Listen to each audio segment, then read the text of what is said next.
Hi everyone, Coach Allison back, and I have week 21 Defy Aging to review with you. Okay, this week we have one circuit with 7 exercises, but the way we're going to do this is a little bit funky this week. You know we like to get funky sometimes. So we have, the sets are going to be run as 40 seconds on, 30 seconds off. But at the 30-second mark at every station, there's going to be a little bit of a change for those final 10 seconds. And that change is going to be a little bit different at each station. Most of them are going to change from a moving exercise to an isometric, which means a hold.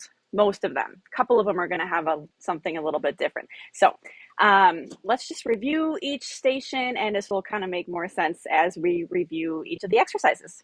All right, team, our first exercise is a plank toe tap, transitioning into a plank hold. Remember how I said the final 10 seconds of the station is transitioning to something different? So for the first 30 seconds of this station, you're going to be in an elbow plank, okay? And you're tapping the feet out right and left like so, okay? And this one doesn't really work in a knee version. So we don't have a knee plank to do with this type of plank. So an alternative method is going to be an incline plank. So you can come up to a bench or a box or whatever your coach has available for an incline version and tap your feet to the side like this. We want to make sure though that the butt isn't up like this and we're doing this. So make sure those hips are level. And at that 30-second mark for the final 10 seconds, whether you're on the floor or on your incline, you're going to hold this for the remaining 10 seconds. So we transition from toe taps into an isometric plank. Station 2 is a front squat to an isometric squat for that final 10 seconds. Front squat, we have a weight in each hand. The weights are at your shoulders with the palms turned in, so they're not palms forward like so. You just don't want them resting on your shoulders, so they shouldn't be physically touching your shoulders like this. So they're kind of like that, so they're not really resting. And you want to keep those elbows kind of parallel to the floor as you go down in your squat. So I'm going to sink into my squat, sinking those hips back, keeping the elbows parallel to the floor, meaning by that I mean the elbows aren't falling and the weights aren't falling like this, but instead the elbows and the dumbbells themselves are staying parallel to the floor. So that will be for 30 seconds. For that final 10 seconds for the isometric, you're going to hold the squat for 10 seconds right here. It's going to be very challenging to not let those weights sink down, but the goal is to do exactly that and not let those weights start to sink down. Okay, the next station is a Superman with a lat pull. And for the last 10 seconds, you're going to transition into a Superman flutter kick. So what this looks like is your band is going to be anchored in front. You want minimal tension to start. So as you can, I can't really tell me, but it's a little bit of resistance. It's just there's no slack on the band. Many of you know our Superman. You are stretched out, laying on your stomach, and a typical Superman, you lift and you lower. So I'm lifting my torso, as much of my torso and chest off the floor as I can. Legs are also lifting without bending the knees. So to add the lat pull into this, you're going to lift your torso, and you're also going to pull these hands back towards your armpits. You're not bringing them down here. So I don't want to pull this down by my ribs, but I'm bringing it towards my shoulder, towards my armpit. So I'll show you a few in a row. Lift, pull back, squeezing those elbows back towards your spine. Lower and reach forward. Lift, pull back, lower, release. Lift, pull back, lower, release. For the last 10 seconds, you're going to let go of those bands, lift into the Superman, and do a controlled flutter kick. So everything is just staying up and fluttering for those last 10 seconds. Okay, the alternative for anyone staying off the floor, make a little adjustment with my stand here. So you're going to do a lat pull, taking out the Superman, and you have your band. This is our alternative movement. You're going to do the lat pull. So you got your band up at about a 45-degree stretch out from your forehead. Pull down and back. As you can see, the arm movement is exactly the same as it was on the floor. I'm pulling down and back, bringing that band to my upper chest. Hands end exactly where they ended when I was on the floor, kind of right at the shoulders, right in front of the armpits. Pulling apart. Elbows tuck back in towards the spine. So this is what you will do for the first 30 seconds. And for the last 10 seconds, you're going to pull down, just kind of pulse. All right, so squeezing those shoulder blades together behind you. I'm getting a little extra squeeze at the bottom of every pulse. Ooh, that really tires out your upper back and the back of your shoulders. So that is our Superman lat pull with the flutters, and that last one I showed you was the alternative. Next station is a jumping jack to fast feet. So you'll do jumping jacks for the first 30 seconds, get nice full arm swings. We're trying to avoid little arm swings like that. And of course, you can always do a step jack. If you're doing this alternative, I do want you to do the full step. So I want you to avoid tapping the feet out to the side.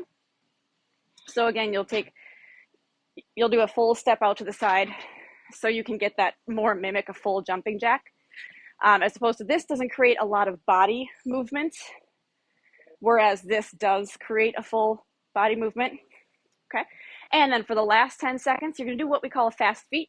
Haven't done this one for a while. So keep soft bend in your knees and you'll be on the balls of the feet. And you're going to be doing really fast movements. Your feet barely lift off the floor. You can go kind of wide. You can go feet right next to each other. That's your preference. But this will be our last 10 seconds of the set. You might find yourself kind of crawling forward a little bit. That's totally fine. But again, it'll look like this. 30 seconds of this, 10 seconds of this. And that is our jumping jack to fast feet.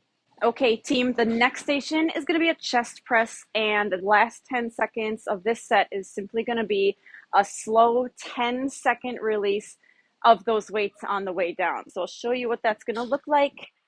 Everyone here is familiar with our chest presses, I believe. So you're on your floor, keeping the knees bent, and I want you to take those elbows and just dip them down a little. So I want you to make sure your elbows are not flaring straight out to the sides. Keep those elbows down just a little bit. And the chest press is pressing straight up over the chest and controlling down. So you'll do this movement for the first 30 seconds. The last 10 seconds, I want you to make this final release down. Take that full 10 seconds.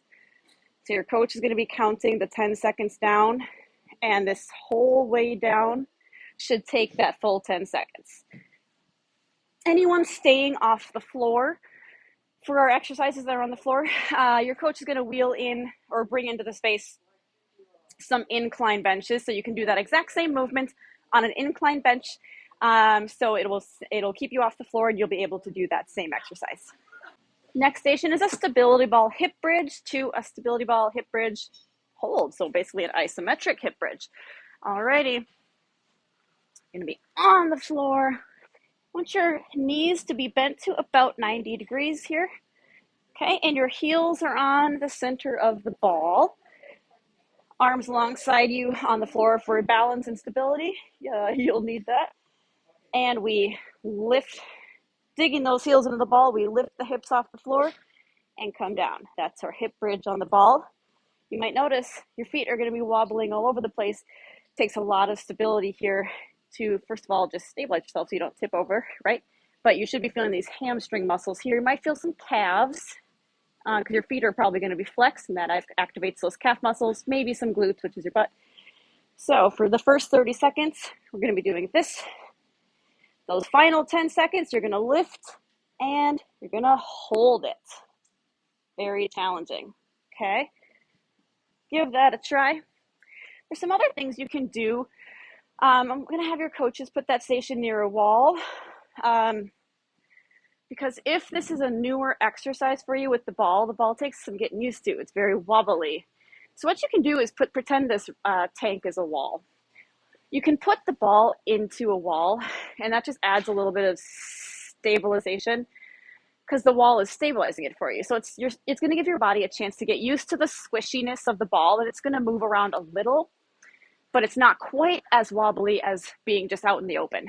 So that's a good place to start if the ball is completely new for you. For anyone staying off the floor, it's going to be a completely different exercise, but it's going to target that same muscle group area. I want you to do a kettlebell sumo squat. So the kettlebell is dead weight, hanging straight down, wide stance, toes are out, and you're going to do the first 30 seconds of this nice wide sumo squat. And instead of a hold though, because we already did an isometric squat earlier with the front squats, So instead of a hold for the last 10 seconds, I want you to do kind of a halfway down pulse.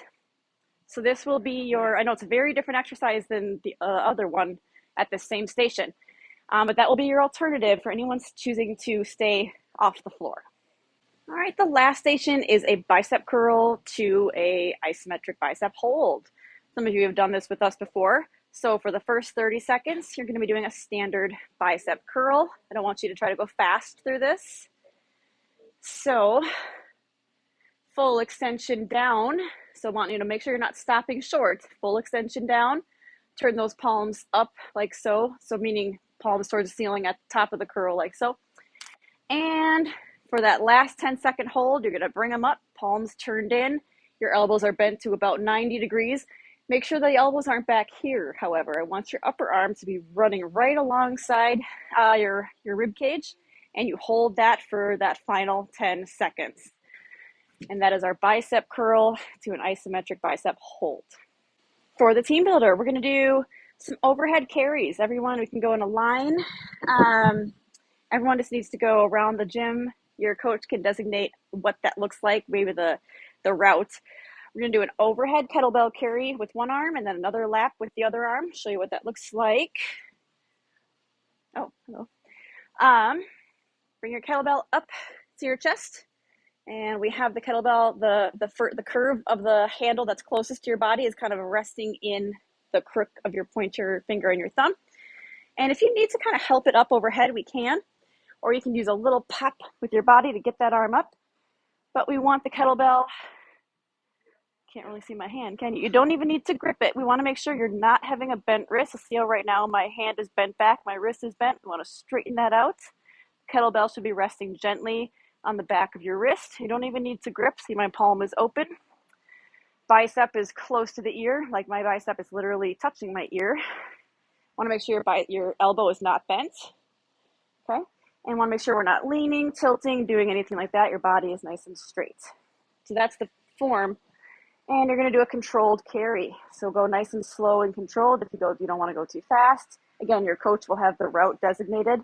You're going to do one lap with one arm. When you get back, switch arms, one lap with the other arm. Depending on how many people are in your session, you might need to share some kettlebells. So you might need to do one lap with one arm and then give the kettlebell to someone else, and you might get a little break before you get to switch arms. It might just depend on how many people are in your session, but that is our team builder. Everyone has to do one lap with one arm, one lap with the other arm, and then we're all done. Okay, team, that is week 21 for Defy Aging. Hope you enjoy it. See you back next week.